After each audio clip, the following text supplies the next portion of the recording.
are now going to see what the News 4 News team is working on for today with our desk check and Melissa Holmes. Melissa. Yeah, Victoria, I'm just working my way around the newsroom, talking to everyone who's working hard here. And now we're talking to assignment manager Russ Barbera. Yeah. How's it going, Russ? Trying to take my mind off the royal wedding. I just can't get it out of my head. That's all we're thinking about here, at least until Friday.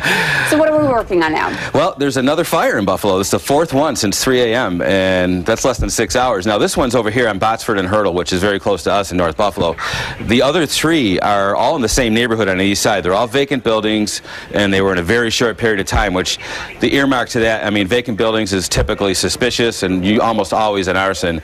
But when you get three of them in the same neighborhood in that short of a time, we'll be looking into that. There may be a firebug running around down there. So. All right, what else is on tap for today? Well, another escape of a suspect in Buffalo police custody, as you saw last night on News 4 at 11 and this morning on Wake Up.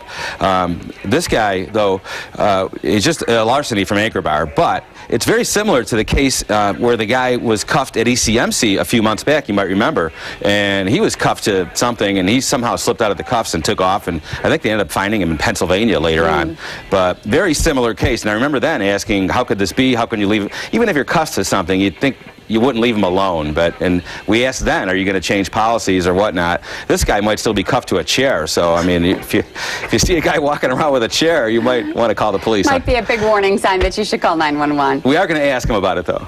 The police, that is, today, to see what's going on. All right, Russ, thanks. We're working on a lot more, so be sure to log on to WIBB.com and tune into News 4 at noon 5 and 6 to see those stories and much more. Allie, back to you.